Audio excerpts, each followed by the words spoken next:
Hello friends, अस्सलाम वालेकुम and welcome to my channel nursing classes. हम डिस्कस कर रहे हैं preoperative assessment and premedication. आज हम इस चैप्टर का लास्ट पार्ट डिस्कस करेंगे। तो आपकी स्क्रीन में जो क्वेश्चन है, the oximeters which can differentiate between normal and abnormal haemoglobin are known as. ऐसे ऑक्सीमीटर्स जो डिफरेंशिएट करे किसके बीच में, normal haemoglobin and abnormal haemoglobin, उसे क्या कहते हैं? उसे कहते हैं को ऑक्सीमीटर्स। कल हमने देखा था ऑक्सीमीटर से हम क्या डायग्नोज करते हैं कि कितना ऑक्सीजन कंसंट्रेशन ब्लड में है, सैचुरेशन कितनी है ऑक्सीजन की।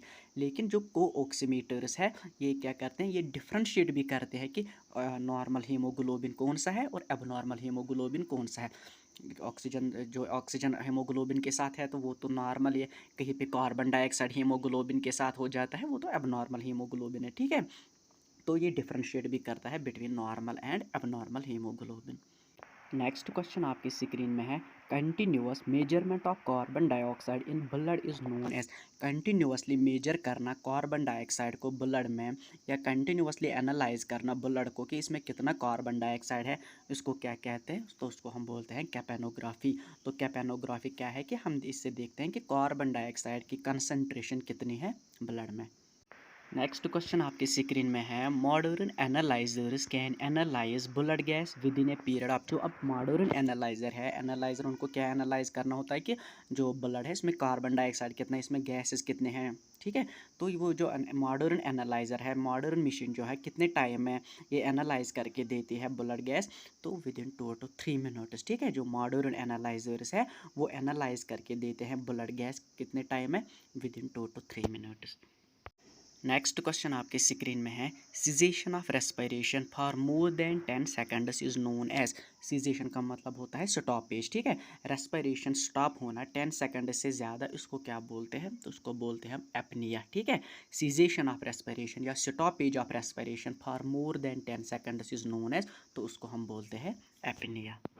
नेक्स्ट क्वेश्चन आपके स्क्रीन में है, an intubated patient is most sensitive and cost effective monitor to detect apnoea is. Intubated patients यानी कि सिंपली में जिनमें ट्यूब डाला होता है, एंडोट्रैकियल ट्यूब जिनमें डाला होता है उनको बोलते हैं हम इंटूबेटेड पेशेंट्स। उनमें क्या है, most sensitive and cost effective, जो ज़्यादा महंगा नहीं है, कॉस्ट इफेक्टिव है। मॉनिटर टू डिटेक्ट एपनिया इस, किससे हम उनमें एपनिया डिटेक्ट करते हैं? तो कैपेनोग्राफी से, ठीक है। तो कैपेनोग्राफी क्या है, एक तो कॉस्ट इफेक्टिव है, इसमें ज़्यादा खर्चा नहीं लगता है, एंड सेंसिटिव, यानी कि थोड़ा सा भी अगर इसमें कार्बन डाइऑक्साइड प्रेजेंट हो तो ये डिटेक्ट करता है थोड़ा सा भी, ठीक है। और इसके लिए थोड़ा सा भी ब्लड चाहिए होता है, अप्रॉक्सीमेटली 0.2 ml भी ब्लड अगर होगा तो वो इसमें भी डिटेक्ट हो सकता है कि कितना कार्बन डाइऑक्साइड कंसंट्रेशन है। तो इंटूबेटेड पेशेंट्स में जो sensitive and cost effective monitor है एपनिया को डिटेक्ट करने के लिए, अपने हमने अभी देखा सीजेशन ऑफ रेस्पिरेशन को, उसको डिटेक्ट करने के लिए उसको हम बोलते हैं कैपेनोग्राफी। नेक्स्ट क्वेश्चन आपके स्क्रीन में है, in both intubated and non intubated patients apnoea can be detected by. अब दोनों में, चाहे वो इंटूबेटेड पेशेंट है उसमें एंडोट्रैकियल ट्यूब डाला हुआ है, या नॉन इंटूबेटेड है ट्यूब नहीं डाला हुआ है, apnoea can be detected bye. उनमें हम एपनिया कैसे डिटेक्ट करते हैं? एपनिया हमने देखा कि सीजेशन ऑफ रेस्पिरेशन, ठीक है, जब पेशेंट ब्रेथ नहीं करता है इसको हम बोलते हैं एपनिया। ये किससे हम डिटेक्ट करते हैं? इंटूबेटेड और नॉन इंटूबेटेड पेशेंट्स में हम एपनिया कैसे डिटेक्ट करते हैं?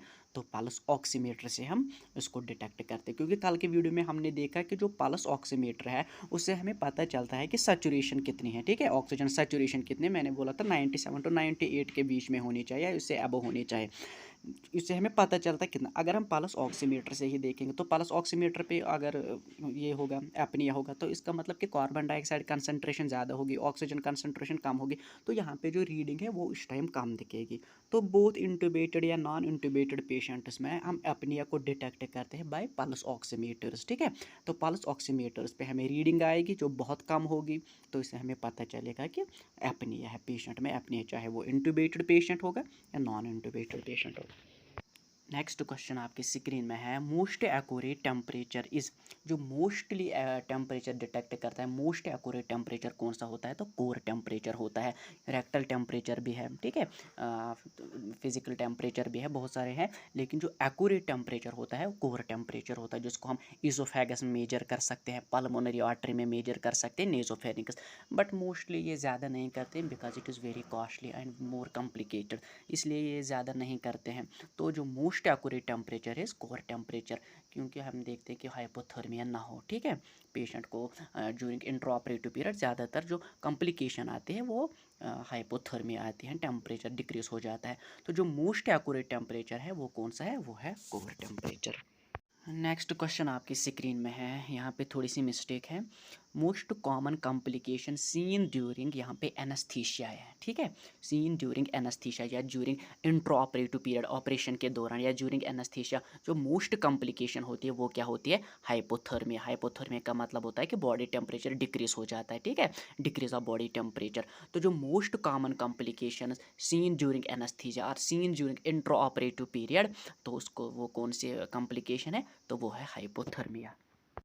नेक्स्ट क्वेश्चन आपके स्क्रीन में है, the ideal OT temperature, operation theatre temperature for adults is, adults के लिए जो आइडियल ऑपरेशन थिएटर टेम्परेचर होता है वो कितना होना चाहिए, वो होना चाहिए 21 डिग्री सेंटीग्रेड। तो एडल्ट्स के लिए ऑपरेशन थिएटर टेम्परेचर होना चाहिए 21 डिग्री सेल्सियस या सेंटीग्रेड। करते हैं डिस्कस इस चैप्टर का लास्ट क्वेश्चन और आज का last question, the ideal OT operation theatre temperature या OT temperature for children is. पिछले क्वेश्चन में हमने देखा एडल्ट्स के लिए आइडियल टेम्परेचर ऑपरेशन थिएटर का तो वो 21 डिग्री सेंटीग्रेड, और जो चिल्ड्रंस के लिए आइडियल टेम्परेचर ऑपरेशन थिएटर का होना चाहिए वो होना चाहिए 28 डिग्री सेंटीग्रेड। तो एडल्ट्स में 21 डिग्री सेंटीग्रेड एंड चिल्ड्रंस में 28 डिग्री सेंटीग्रेड। तो आज के वीडियो में इतना ही, मिलेंगे नेक्स्ट चैप्टर के साथ कल दूसरे नए वीडियो में। तब तक के लिए अल्लाह हाफिज़।